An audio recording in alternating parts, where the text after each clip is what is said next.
Saludos, les habla el doctor Marcos de la Cruz Saico. Vamos a hacer el repaso, el estudio de la patología esofágica.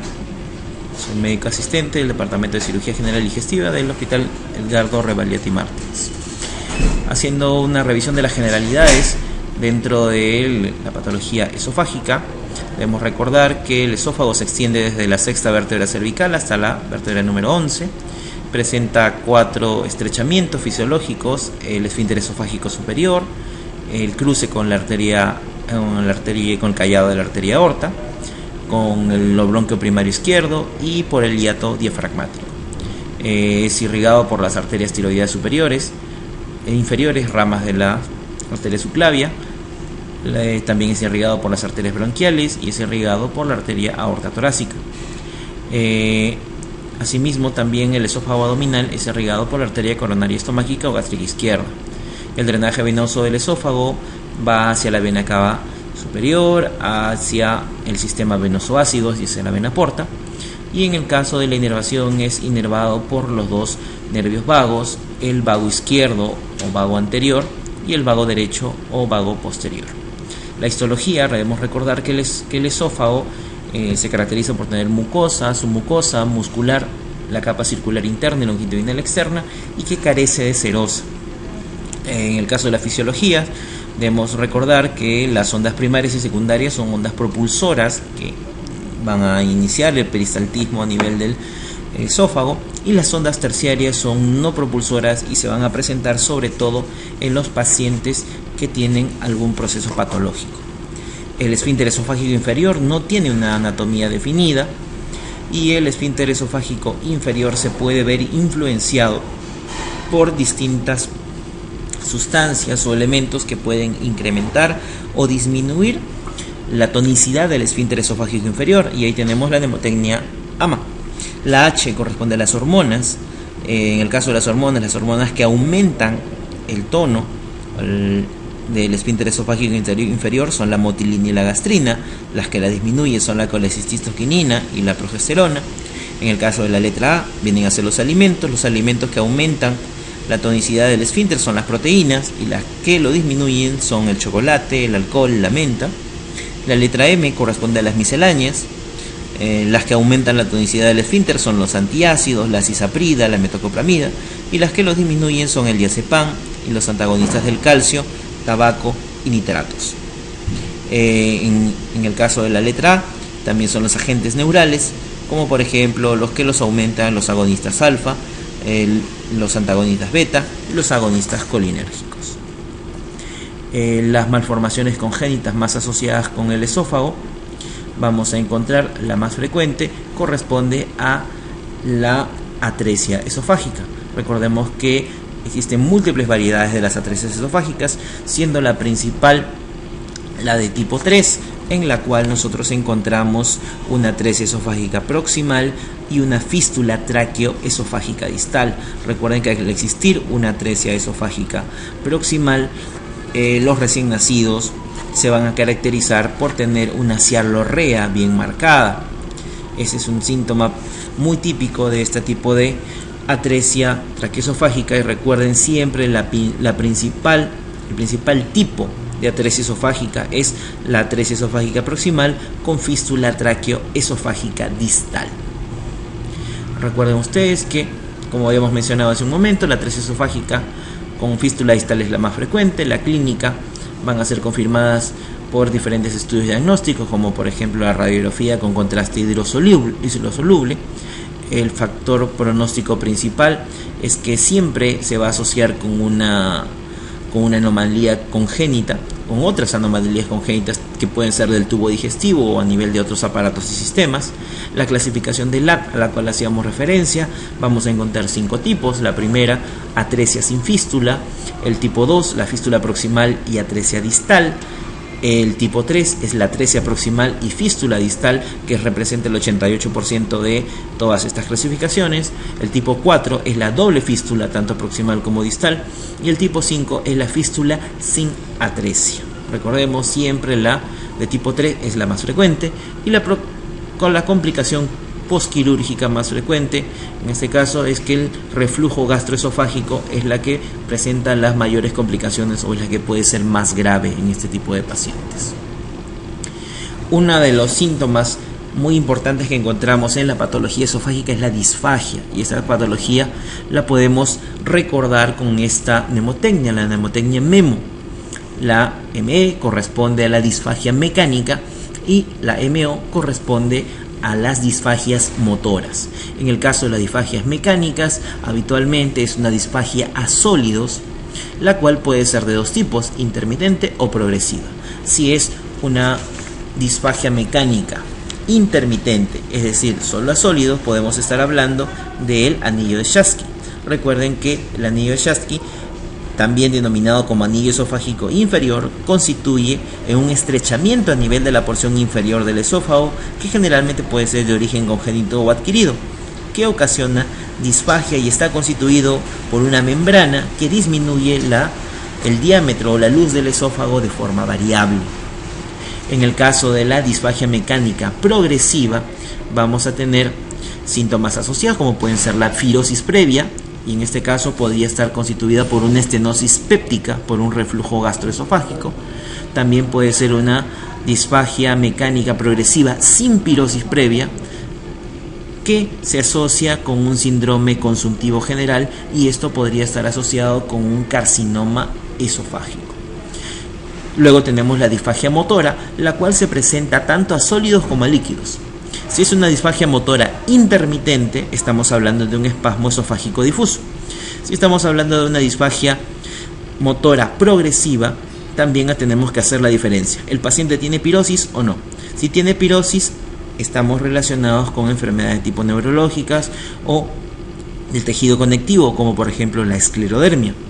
Y si estamos hablando de disfagias motoras progresivas sin pirosis, estamos hablando de la acalasia, que de todas las disfagias motoras es la principal que vamos a encontrar a nivel de las disfagias motoras y de tipo progresiva sin pirosis. Como vemos, esta mnemotecnia nos ayuda para poder diferenciar esta patología o este síntoma muy importante dentro de la patología esofágica, que es la disfagia. Recuerden, disfagia motora y disfagia mecánica.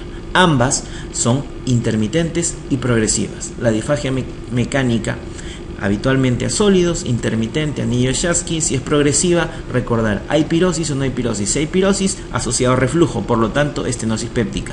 Si no hay pirosis péptica y el paciente tiene baja de peso, está emaciado, está con signo más consultivo, descartar cáncer de esófago. Si tenemos una disfagia motora, es decir, a sólidos y a líquidos, tenemos que ver si es intermitente o progresiva. Si es intermitente, espasmo esofágico difuso. Si es progresiva, tenemos que ver si está asociado a pirosis o no. Si hay pirosis, esclerodermia. Si no hay pirosis, acalasia. ¿En cuál de los siguientes trastornos esperaría encontrar una disfagia orofaringia? Recuerden que ustedes que puede existir disfagia orofaringia y disfagia esofágica. En el caso de la disfagia orofaringia, es aquella disfagia que aparece inmediatamente luego de haber deglutido los alimentos. El paciente habitualmente no puede pasar los alimentos, tiene vómitos, tiene regurgitación y en algunos casos puede presentar hasta aspiración. En cambio, la disfagia esofágica, que es la que presenta una disfagia motora y una disfagia progresiva, generalmente se presenta luego de haber hecho la deglución de los alimentos. Y recuerden que la disfagia orofaringia generalmente se debe a trastornos motores o neuromusculares. Y estos trastornos motores o neuromusculares pueden estar relacionados, como por ejemplo en la enfermedad de Parkinson. Y es a su vez la primera que tenemos dentro de estas alternativas. El esófago de Barrett es una disfagia esofágica, la acalasia es una disfagia esofágica, el anillo de Schatzki es una disfagia esofágica y la hernia hiatal también va a producir síntomas, pero es a nivel esofágico inferior. En este caso la respuesta es la enfermedad de Parkinson. Varón de 73 años que presenta disfagia a sólidos y a líquidos, así como tos a la deglución desde que sufrió un ictus isquémico. ¿Cuál de las siguientes opciones debería adoptar a continuación? Entonces estamos viendo está un caso clínico de un paciente con disfagia a sólidos y a líquidos post un ACV isquémico. En este caso ¿cuál viene a ser la medida a evaluar? Debemos hacerle la colocación de una sonda nasogástrica a este paciente. Si luego de la colocación de la sonda nasogástrica vemos que hay un residuo alto por la sonda nasogástrica, mayor a 150-200, tenemos el drenaje por la sonda nasogástrica, eso quiere decir que este paciente no lo vamos a poder nutrir por sonda nasogástrica o por una gastrostomía. En este tipo de pacientes, como tiene un alto débito, un alto gasto por la sonda nasogástrica, este paciente sería tributario de una yeyonostomía. Pero si a este paciente le colocamos la sonda nasogástrica y tenemos muy bajo débito o muy bajo gasto por la sonda nasogástrica, este paciente va a ser tributario de una gastrostomía. Y de las dos ostomías para nutrición enteral, ya sea la gastrostomía o la yeyonostomía, siempre la que se prefiere en lo posible y si se puede realizar es la gastrostomía. Entonces, si tengo un paciente en el cual tengo que valorar de qué manera lo voy a nutrir, más aún si tiene antecedentes de disfagia, tiene antecedentes de secuela neurológica o problemas neurológicos debido al ictus o ACVs previos que haya tenido este paciente, lo primero es valorar, ¿va a tolerar una gastrostomía o va a tolerar una yeyonostomía? Y esto ¿cómo lo hacemos? Haciendo la colocación de la sonda nasogástrica. Esto nos va a medir si es que existe un débito alto, débito bajo, y podemos diferenciar si es que se realizará uno u otro procedimiento.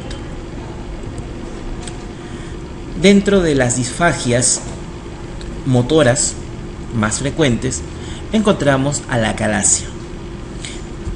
La causa más frecuente de la acalasia es idiopática. El síntoma cardinal que existe en este tipo de pacientes es la disfagia, sobre todo tanto a sólidos como a líquidos. La radiografía varitada tiene como característica principal la imagen en pico de pájaro. Y tenemos dos tipos de acalasias, una acalasia primaria y una acalasia secundaria. En el caso de la acalasia primaria tenemos característicamente una hipertonía del esfínter esofágico inferior, con una falta de relajación de este esfínter con la deglución, y también existe un hipoperistaltismo a nivel del esófago distal, con lo cual va a haber una dificultad, un impedimento del pasaje del bolo alimenticio del esófago al estómago, con concurrente disfagia, en algunos casos vómitos o regurgitación de los alimentos.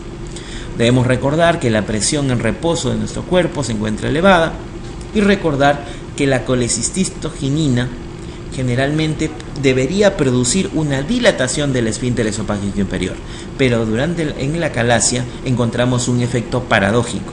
Y aquí, más bien, la colecistoquinina produce una contracción del esfínter esofágico inferior.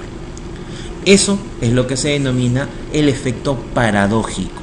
Normalmente, mencionamos, la colecistoquinina debería dilatar el esfínter esofágico inferior, pero en la acalasia lo contrae. Eso se denomina efecto paradójico de la colecistoquinina en el esfínter esofágico inferior. El diagnóstico de acalasia secundaria se va a referir o está relacionado a un paciente que ha presentado una infección previa, sobre todo por el Chagas, en el cual vamos a encontrar megaesófago, también afección a nivel de otros órganos como el megacolon, y va a producir también una disfagia, una acalasia, pero de tipo secundaria. El tratamiento inicial para este tipo de pacientes es las dilataciones con balón a nivel del esfínter esofágico inferior, y si es que estas medidas fallan, no hay una respuesta a las dilataciones con balón, recién se va a hacer el tratamiento quirúrgico, que es la miotomía extramucosa o miotomía de Henner. Recuerden que para poder hacer el diagnóstico de la acalasia primaria y medir la hipertonía del esfínter, medir la falta de relajación y el hipoperistaltismo a nivel del esófago distal, esto se hace por manometría. En cambio, cuando queremos hacer el diagnóstico de la acalasia secundaria, el medio de elección o el estudio de elección es la endoscopía. Señale cuál es el tumor que con más frecuencia da una acalasia secundaria. Los linfomas no tienen relación, el carcinoma de páncreas tampoco, el carcinoma de pulmón tampoco, el carcinoma epidermoide del esófago tampoco está relacionado a esto. Recuerden que las acalasias secundarias entran dentro de las disfagias motoras, y el carcinoma epidermoide de esófago, los tumores de esófago, son disfagias mecánicas. El adenocarcinoma gástrico y sobre todo el adenocarcinoma de cardias o de la unión gastroesofágica sí puede dar o está relacionado con la acalasia secundaria. Entonces la respuesta a esta pregunta es el adenocarcinoma gástrico.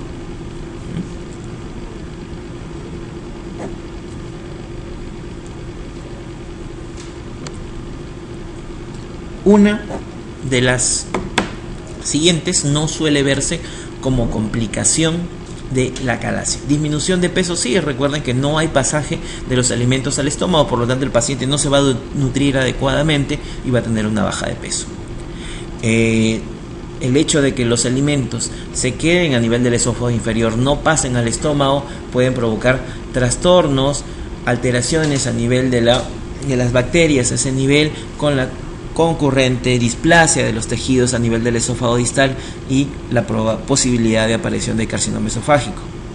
Los alimentos pueden regurgitar y pueden provocar aspiración broncopulmonar, también puede ser una complicación de la acalasia.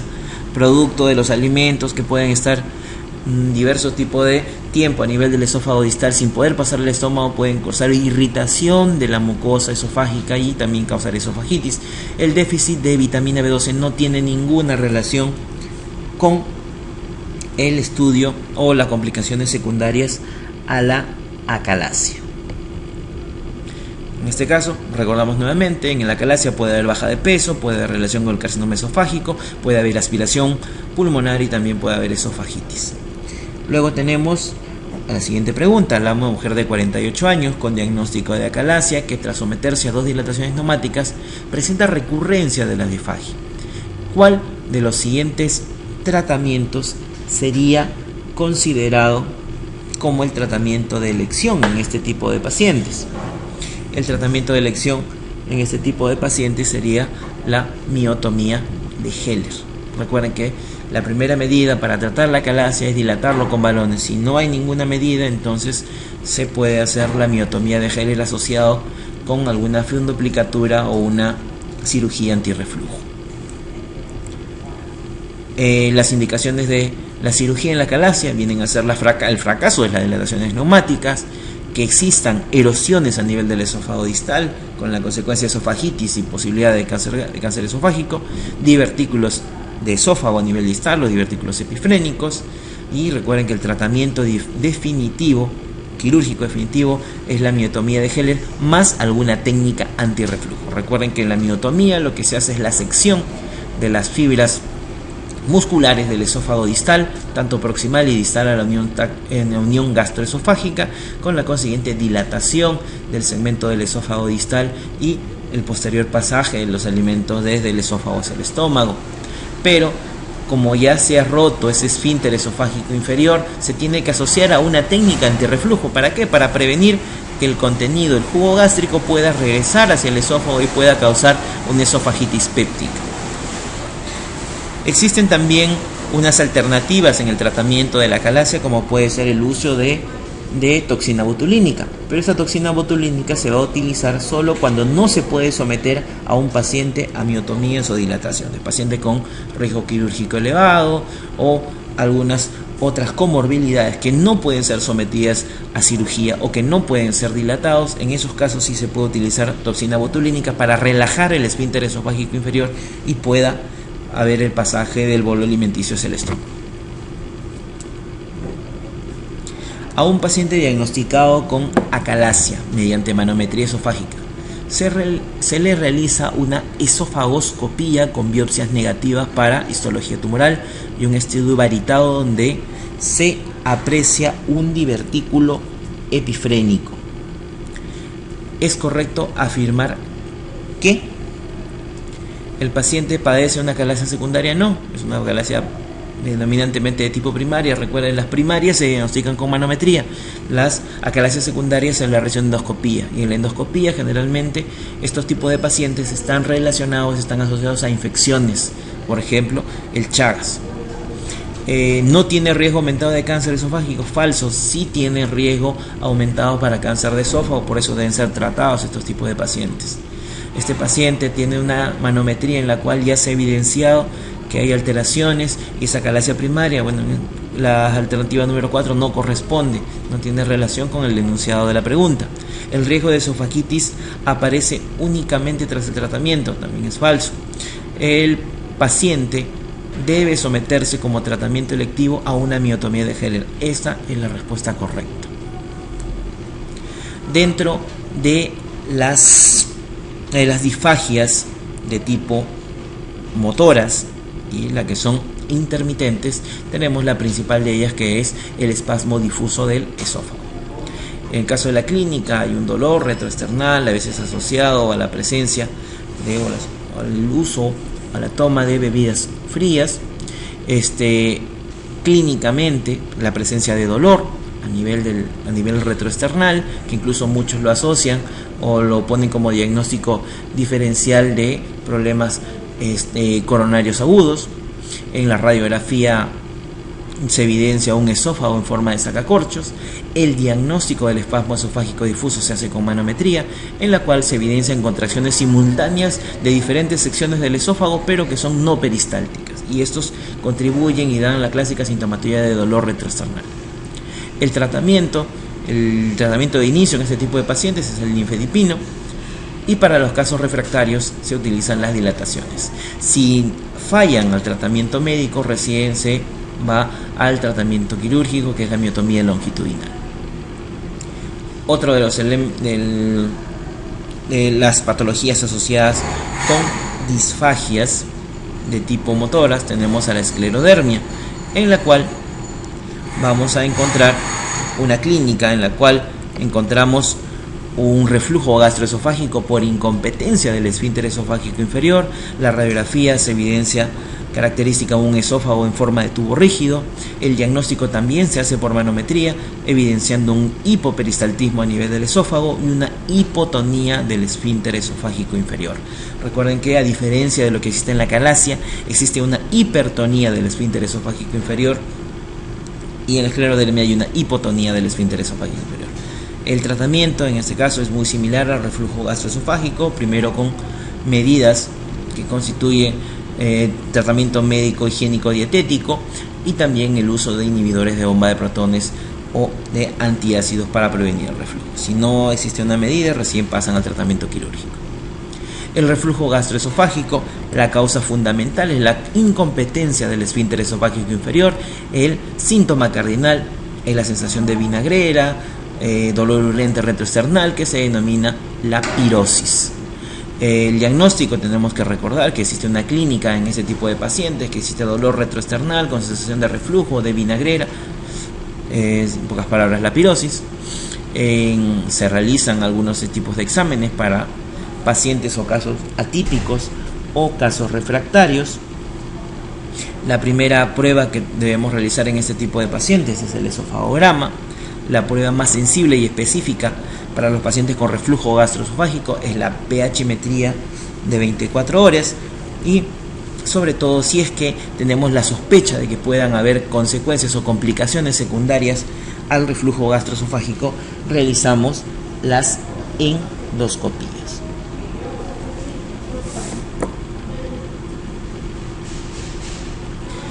La pH-metría, que es el examen principal que se utiliza en el estudio o en el diagnóstico de la enfermedad por reflujo gastroesofágico, va a tener tres indicaciones.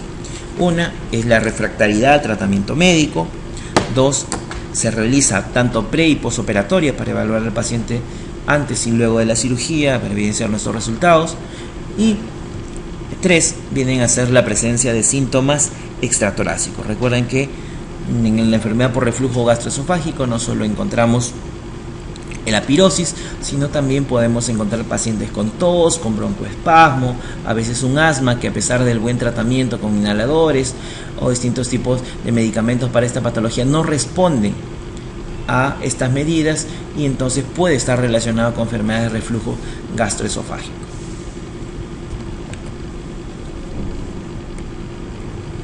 ¿Qué complicaciones podemos encontrar en este tipo de pacientes?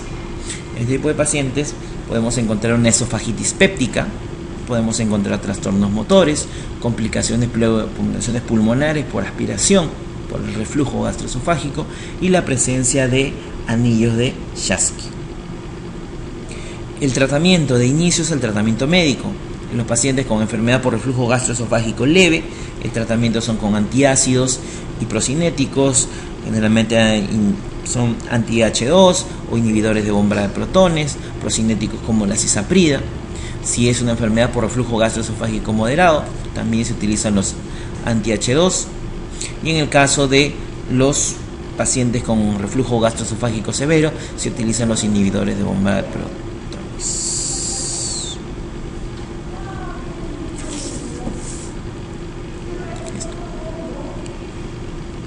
En la enfermedad por reflujo gastroesofágico, las complicaciones que pueden aparecer son la esofagitis péptica, los trastornos motores, las complicaciones pulmonares, el anillo de Chasky. El tratamiento de inicio en este tipo de pacientes es el tratamiento médico. Podemos dividirlo en varios estratos de acuerdo a la complejidad o a la severidad de la patología. Tenemos el tratamiento médico, que puede ser para reflujo leve, moderado y severo. En el caso de reflujo leve, antiácidos, lo que es el sucralfato, por ejemplo, los procinéticos como la cisaprida. En el caso del reflujo moderado, los anti-H2, la ranitidina, famotidina, cimetidina. En el caso de los que tienen reflujo severo, los inhibidores de bomba de protones, omeprazol, lansoprazol, pantoprazol. Y aquí también tenemos que evidenciar si es que existen o no estenosis secundarias al reflujo gastroesofágico. Y de inicio, la primera medida es realizar las dilataciones con balón por vía endoscópica. La cirugía en los pacientes con reflujo gastroesofágico la vamos a poder utilizar en el 10% de los pacientes con esta enfermedad, y son los que no responden al tratamiento médico de inicio de acuerdo a la severidad de esta patología. Tenemos un varón de 62 años, el cual tiene un antecedente de pirosis de larga evolución y ocasionalmente regurgitación de alimentos. Es decir, tenemos un paciente con enfermedad por reflujo gastroesofágico. Consulta porque desde hace 3 meses nota dolor retroesternal con la dilución y disfagia progresiva, ¿cuál de las siguientes medidas diagnósticas debo evidenciar o debo solicitar en este tipo de pacientes? Recuerden que la pirosis más regurgitación es una característica típica de la enfermedad por reflujo gastroesofágico. En este caso, si se da el tratamiento médico adecuado, inhibidores de bomba de protones, anti-H2, antiácidos procinéticos, idealmente la mayoría de pacientes con esto va bien y los síntomas mejoran de manera significativa y habitualmente ya no requieren otras medidas. Pero si tenemos un paciente generalmente ya de una edad avanzada con síntomas de reflujo, que no ha ido bien con el tratamiento y que incluso se está asociando a dolor y se está asociando a disfagia progresiva, ya no solo tenemos un paciente con una enfermedad con reflujo gastroesofágico, podemos tener que esta enfermedad por reflujo o ha tenido complicaciones como pueden ser una estenosis péptica, o si es que también puede haber una diferenciación maligna, es decir, puede estar camino a un carcinoma esofágico. En este caso, lo primero que hay que realizar es una endoscopía. La piezometría es una prueba de certeza solo para el ERGE, o solo para enfermedad por reflujo gastroesofágico, y no intervendría en el estudio de este paciente. Entonces, en este tipo de pacientes, cuando ya evolucionan con disfagia y evolucionan con dolor, lo que tenemos que realizar es una endoscopía, descartar estenosis o descartar cáncer de esófago. A un enfermo con esofagitis por reflujo gastroesofágico. Enfermo con esofagitis por enfermedad por reflujo gastroesofágico, en tratamiento con lansoprazol y cisaprida, le solicitaría una endoscopía de control en las siguientes situaciones. En ese tipo de pacientes, si es que ya han recibido el tratamiento adecuado para enfermedad de reflujo gastroesofágico, habitualmente después de haber administrado tratamiento médico y si han remitido los síntomas, ya no deberían tener alguna otra evaluación. En este caso, si persisten los síntomas, sí tendríamos que hacerle una endoscopía. Si la biopsia se observó una metaplasia intestinal, sí deberíamos hacerle una nueva endoscopía. Si es que hay pérdida de peso, signos de emaciación, descartar carcinoma esofágico, sí debemos hacerle una endoscopía. Si aparece disfagia, también debemos hacer una endoscopía. Si la clínica inicial era de más de un año de evolución, habitualmente no es la que corresponde a una indicación para hacer una endoscopía de control, porque habitualmente los pacientes con reflujo de gastroesofágico, luego del tratamiento médico, habitualmente remiten los síntomas. Si es que persistieran los síntomas, si es que persisten las molestias, ahí recién sería indicación de hacer un estudio con endoscopía. Entonces, la alternativa que no corresponde si la clínica inicial era más de un año de evolución. Una de las complicaciones que pueden aparecer luego de los pacientes que presentan reflujo gastroesofágico es el esófago de Barrett, el cual es una metaplasia glandular del epitelio intestinal o gástrico que siempre está asociada al reflujo gastroesofágico. El esófago de Barrett lo vamos a identificar al hacer una endoscopía, en la cual no solo hacemos la endoscopía, la identificación de las lesiones, sino también hacemos biopsia. Si en la biopsia no hay displasia, el tratamiento es con inhibidor de bomba de protones y se realizan endoscopías más biopsias en 1 a 2 años. Si existe displasia leve en la biopsia inicial, el tratamiento es con inhibidores de bomba de protones por 3 meses y se repiten biopsias de forma seriada en los controles sucesivos. En cambio, si es que hacemos una endoscopía y encontramos una displasia severa o grave en la biopsia, el tratamiento es una esofaguectomía.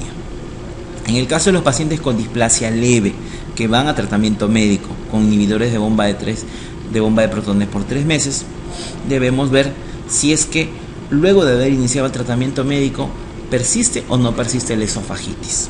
Si no persiste la esofagitis, continúa con tratamiento con inhibidor de bomba de protones y se realizan endoscopías más biopsias entre 1 y 2 años de manera subsiguiente o posterior. En cambio, si es que tenemos una displasia leve que persiste con esofagitis a pesar del tratamiento médico de los inhibidores de bomba de protones por 3 meses, se hace una cirugía antirreflujo. Asimismo, se realizan endoscopías más biopsias cada 6 meses para hacer la evaluación o el control posterior de este tipo de pacientes. ¿Sí? Debemos tener en cuenta que en los pacientes jóvenes podría valorarse la cirugía, ya que es el único que puede potencialmente revertir la displasia.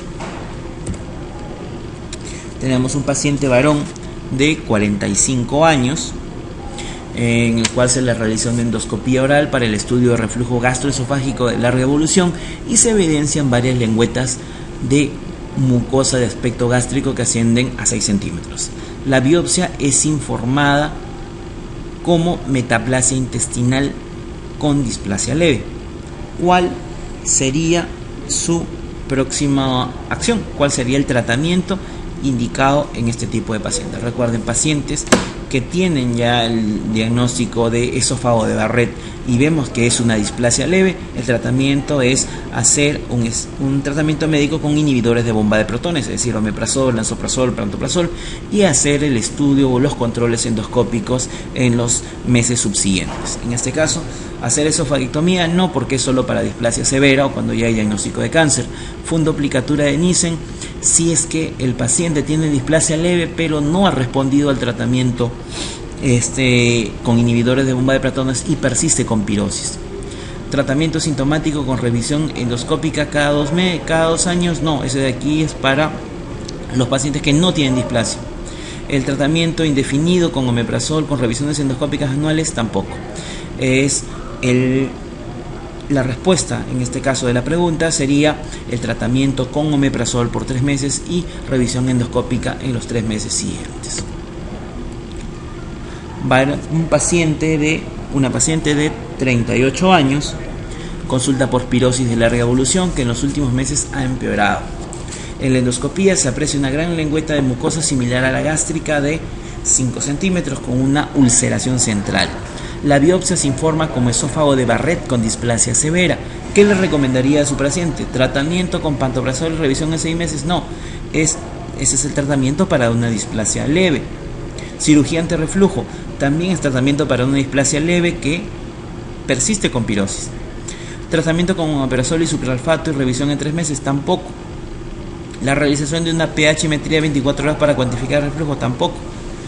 En este caso tenemos paciente con esófago de Barrett y displasia severa, se maneja prácticamente como un cáncer de esófago. En este caso el tratamiento es quirúrgico, es la esofagectomía distal. El esófago de Barrett corresponde a un 20% de las complicaciones del reflujo gastroesofágico, y cabe recordar que 75% de esófagos de Barrett hacen sintomatología, hacen molestias sobre todo similares a las del reflujo gastroesofágico, pirosis y dolor y disfagia progresiva en algunos casos. El 10% de los esófagos de Barrett hacen adenocarcinoma, de ahí que el paciente con esófago de Barrett hay que hacerle biopsia, ver si es que hay displasia o no hay displasia, y si hay displasia y es leve, hacer el seguimiento, porque potencialmente pueden convertirse en displasia severa o en un cáncer de esófago. Dentro del tratamiento de la enfermedad por reflujo gastroesofágico tenemos distintas técnicas quirúrgicas. Una de ellas es la gastropexia de Hill. Se hace una imbricación de la curva de los bordes anterior y posterior de la curvatura menor del estómago y se consigue una fijación de la unión gastroesofágico a nivel infradiafragmático. Dentro de las más importantes existen las fundoplicaturas, que buscan crear una válvula alrededor del esófago distal con fundus gástrico. Dentro de ellas tenemos la fundoplicatura de Nissen o de 360 grados, que es la más eficaz y más segura de todas. Tenemos la fundoplicatura de Toupet, que es una fundoplicatura de tipo posterior. El fondo gástrico se localiza por detrás de la unión gastroesofágica. Tenemos la fundoplicatura de Dor, que es una aplicatura anterior. El fondo gástrico se localiza por delante de la unión gastroesofágica.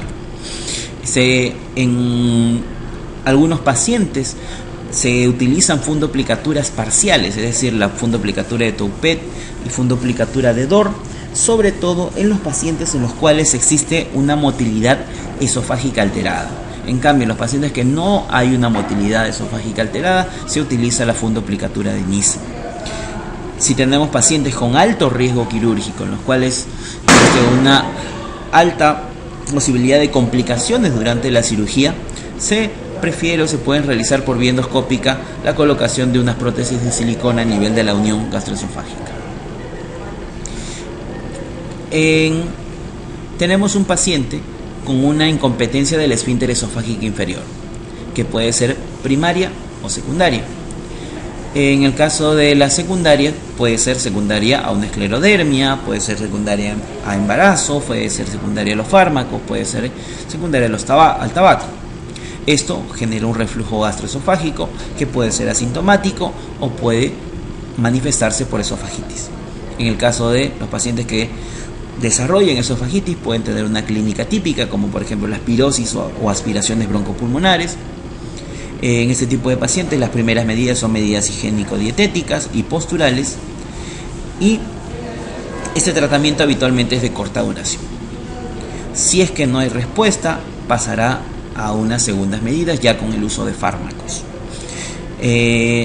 La confirmación diagnóstica en este tipo de pacientes se pueden realizar con una pechimetría de 24 horas para evaluar y ver el diagnóstico de reflujo gastroesofágico. Se puede realizar un esofagograma, se puede realizar una endoscopía, en algunos casos para ver si es que existe o no el esófago de Barrett y la toma de biopsias, y se puede realizar también el TER de Bersen, que es la provocación con una sonda esofágica. Se administra ácido a nivel del esófago y se provocan los síntomas del reflujo gastroesofágico. En el caso de los pacientes que no responden a las medidas higiénico-dietéticas y son tributarios del tratamiento médico, en los grados 1 y 2 se utiliza el tratamiento con anti-H2, ranitidina, famotidina, y en los casos de 3 y 4 los inhibidoras de bomba de protones, el omeprazol, lansoprazol, pantoprazol. Si es que no existe respuesta al tratamiento médico, entonces el paciente va a ser tributario de tratamiento quirúrgico y a una técnica anti-reflujo. Existen complicaciones secundarias al reflujo gastroesofágico, como son las estenosis, para lo cual se pueden utilizar la dilatación con balones, pero también se debe hacer el estudio con biopsias para ver si es que existe o no displasia a nivel de estos tejidos o la posibilidad de un carcinoma de esófago. También Dentro de las complicaciones del reflujo gastroesofágico puede ser la hemorragia, en los cuales el tratamiento es netamente conservador. Si es que existen úlceras, también el tratamiento médico y el uso de biopsias para descartar un carcinoma o disfagia. En el caso de los pacientes que presentan ya esófago de Barrett y se encuentran asintomáticos, realizar el seguimiento progresivo con endoscopías y biopsias. Si es que existe displasia leve a moderada, el tratamiento con inhibidores de bomba de protones, el omeprazol, y si no hay respuesta, recién pasarán a tratamiento quirúrgico. Los pacientes con displasia grave o severa van a esofagectomía, van a tratamiento quirúrgico como si fuera un cáncer. Si existen complicaciones del esófago de Barrett, como por ejemplo la úlcera de Barrett, se va primero a un tratamiento médico. Si no hay respuesta, va a esofagectomía. Si es que se hace una evaluación de los pacientes con esófago de Barrett y el paciente tiene biopsia positiva para adenocarcinoma, también va para esofagectomía. Entonces, como vemos, los pacientes que no responden al tratamiento médico, H2, omeprazol, los que tienen complicaciones como estenosis, hemorragia, úlcera y esófago de Barrett que no responden al tratamiento médico, entonces ellos van a técnica antirreflujo. ¿Qué otros pacientes también van a técnica antirreflujo? Los pacientes en los cuales se realizó una miotomía de Heller por acalasia o una hernia paraesofágica y que tiene que restituirse o recomponerse el sistema antirreflujo gastroesofágico. En el caso de los pacientes con esofagitis por cáustico, los álcalis, a diferencia de los ácidos, son los que tienen mayor penetración en las paredes o en los tejidos del esófago. La localización más frecuente de la lesión por cáusticos es a nivel del tercio medio.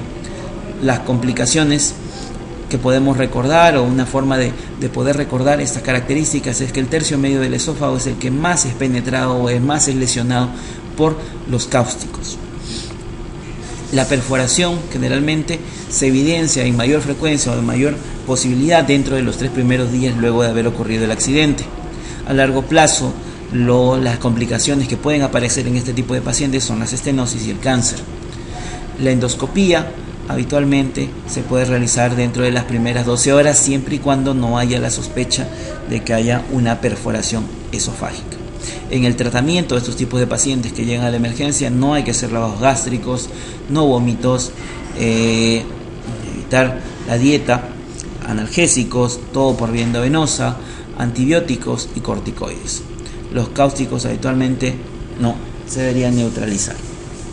La cirugía en este tipo de pacientes con esofagitis cáustica, se da únicamente en pacientes que tienen una perforación o en los que no respondan a las dilataciones endoscópicas. En este caso, habitualmente los pacientes pasan a una esófago-coloplastía, es decir, el esófago es resecado y es reemplazado por colon para que pueda restituirse el tránsito intestinal. Las endoscopías, como indicamos, habitualmente se podrían realizar en las 12 primeras horas, pero no se debe realizar endoscopías en los pacientes en los cuales haya sospecha de una perforación.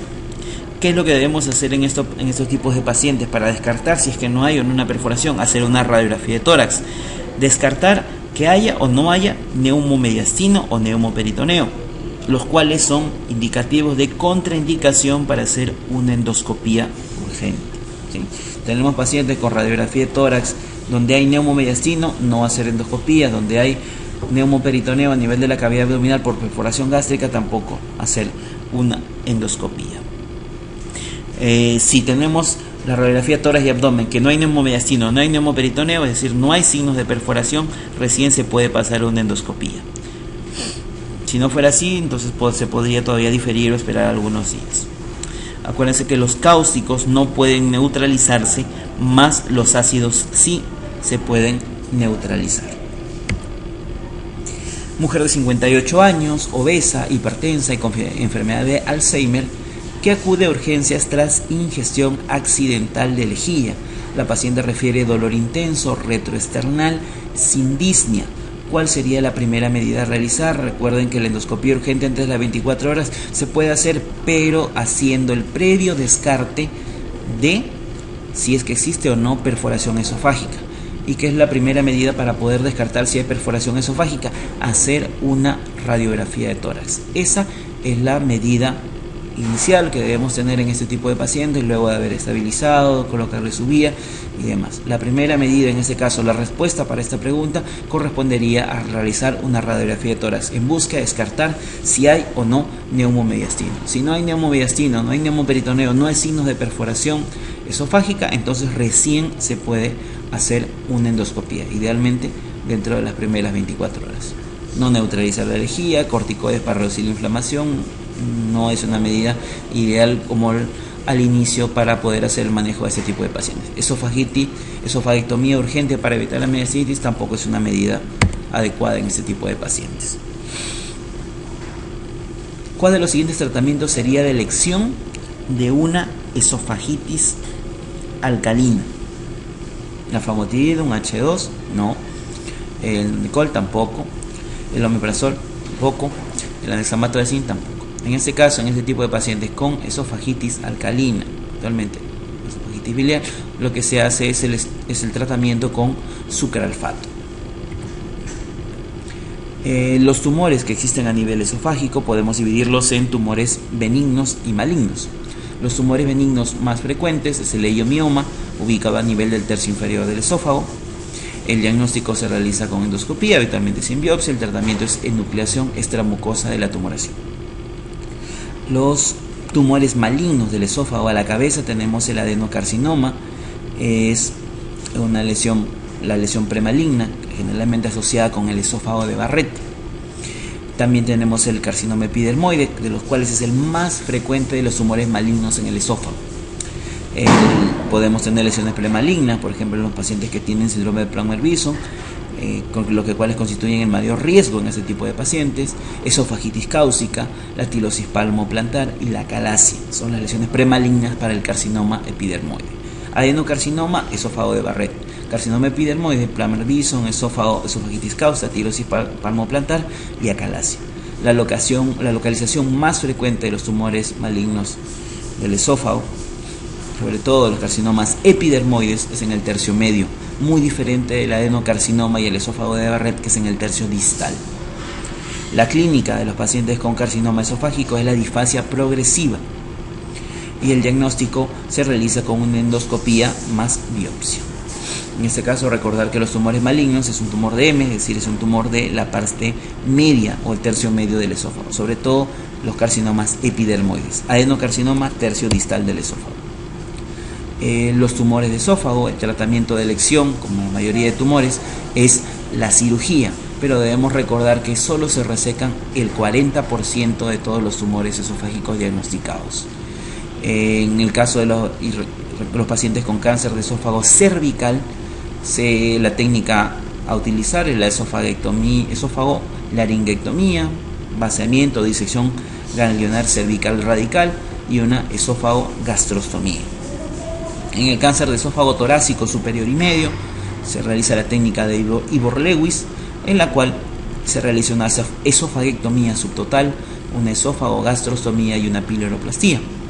Y en el caso del cáncer de esófago distal o de cardias, se hace una esofagectomía subtotal con gastrectomía total, una linfadenectomía y una esófago-coloplastia. Recuerden que en la mayoría de los casos solo se llegan a resecar el 40% de pacientes con diagnóstico de cáncer de esófago debido a que en este tipo de pacientes muchos ya son diagnosticados en estadios avanzados. Señale cuál es el mejor método para la estadificación de los tumores esofágicos. Dentro del estudio de los tumores esofágicos, la estadificación para definir el T, es decir, si es un TIS, tumor in situ, T1, T2, T3 o T4, el principal método de elección es la ultrasonografía endoscópica. Se hace la endoscopía, se hace una ecografía por vía endoscópica y de esa manera se ve cuál es la profundidad del tumor, si es que está circunscrito a la mucosa, a la muscularis mucosa, a la submucosa, a la muscular, o si es que ya ha pasado los planos de la pared del esófago y está invadiendo órganos adyacentes. El mejor método para estadificar o hacer la estadificación, el T de los tumores esofágicos, es la ultrasonografía endoscópica.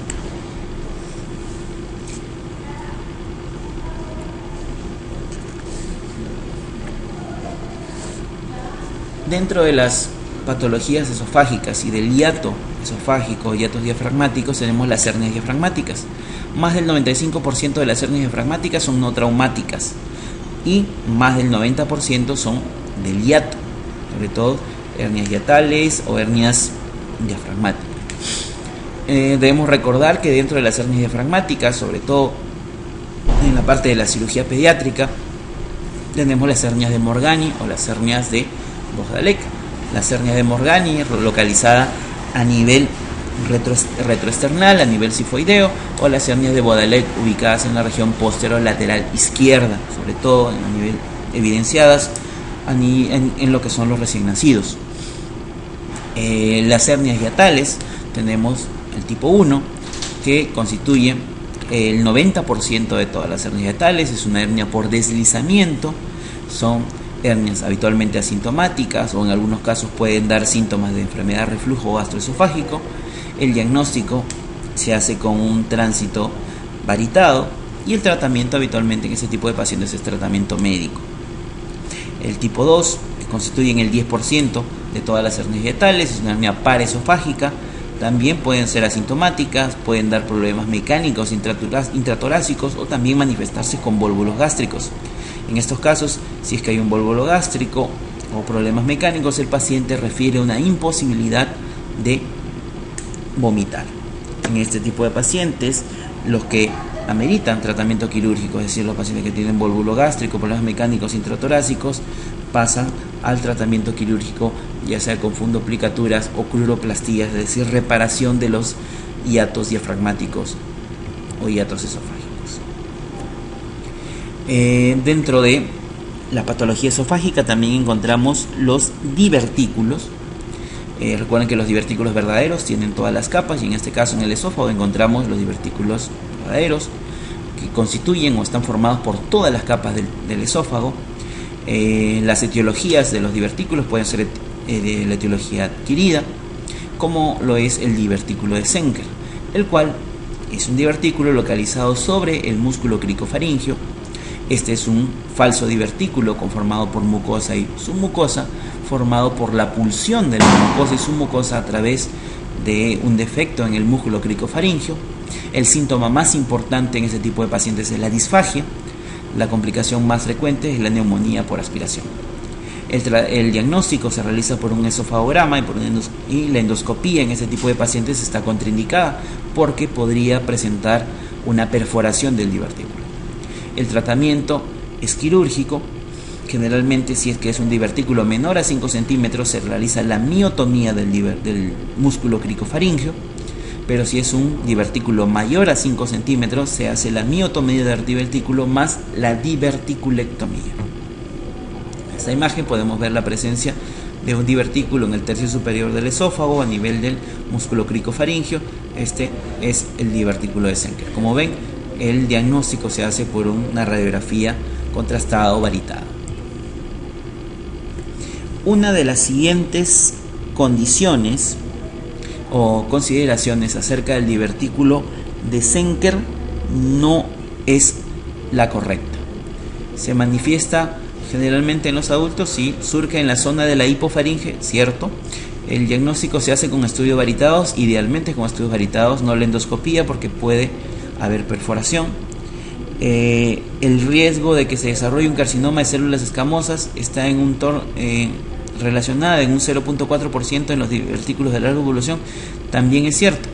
Se recomienda el tratamiento conservador con medidas higiénico-dietéticas, es falso. El tratamiento es quirúrgico, menor a 5 centímetros, miotomía del divertículo, miotomía del músculo cricofaringio, y en el caso de los divertículos mayor a 5 centímetros se hace la miotomía más la diverticulectomía. En esta imagen podemos ver distintos divertículos ubicados en el tubo digestivo. Tenemos el divertículo de Zenker, ubicado a nivel de la hipofaringe, puede estar asociado con broncoaspiración y fístulas, el tratamiento netamente quirúrgico. Divertículo duodenal, habitualmente únicos, pueden producir obstrucción de la papila de Vater, el tratamiento también es quirúrgico. Podemos tener divertículos en el colon derecho, habitualmente en el colon ascendente. Síntoma principal es la hemorragia, manejo médico. Podemos tener divertículos en el intestino delgado, como por ejemplo el divertículo de Meckel, el cual se forma por la persistencia del conducto ónfalo-mesentérico entre 90 y 100 centímetros de la válvula ileocecal en el borde antimesentérico. En los niños puede producir hemorragia no dolorosa. El tratamiento siempre es quirúrgico. En los adultos puede generar cuadros obstructivos. En pacientes que son asintomáticos no se realiza la cirugía, y en pacientes sintomáticos sí son tratamiento quirúrgico. Otro de los divertículos en el tubo digestivo es el divertículo del colon izquierdo, que son los más frecuentes de todos los divertículos. Se ubican a nivel del recto sigmoide, sobre todo en el colon sigmoides. Pueden presentar cuadros inflamatorios como la diverticulitis, y el tratamiento inicial es el tratamiento médico. Se denomina esófago de Barrett a la metaplasia columnar por irritación crónica del reflujo. El reflujo gastroesofágico crónico. ¿Qué cosa puede producir? Candidiasis esofágica, falso. Hernia yatal, falso. Infección por Helicobacter pylori de la mucosa gástrica, falso. Divertículos esofágicos, falso. Y el esófago de Barrett es la consecuencia de un reflujo gastroesofágico crónico. La mayoría de los casos de cáncer de esófago son de tipo, en ese caso, a la cabeza, el carcinoma epidermoide. Es el principal tipo histológico de cáncer de esófago. Recuerden que el esófago, la mucosa del esófago, es un epitelio polistratificado plano, no queratinizado. En este caso siempre se asocia con carcinomas epidermoides, a diferencia del cáncer de esófago ubicado a nivel del esófago distal sobre una metaplasia intestinal como el esófago de Barrett, en los cuales encontramos el adenocarcinoma. Un varón de 30 años ha presentado dificultades para la dilución tanto a sólidos como a líquidos en los 6 últimos meses. ¿Qué tipo de patología encontramos aquí? Encontramos la acalasia. Recuerden, tenemos una disfagia de tipo motora. En este caso es una disfagia motora de tipo progresiva, y en las disfagias motoras progresivas encontramos a la cabeza, a la acalasia. El carcinoma esofágico es una disfagia mecánica, el anillo de Schatzky, mecánica, estenosis esofágica benigna, producto del reflujo gastroesofágico, también es benigna. Ese es el disfagia mecánica. El esófago de Barrett también es relacionado a la disfagia mecánica. En ese caso, el diagnóstico de este tipo de pacientes, disfagia motora progresiva, es la acalasia.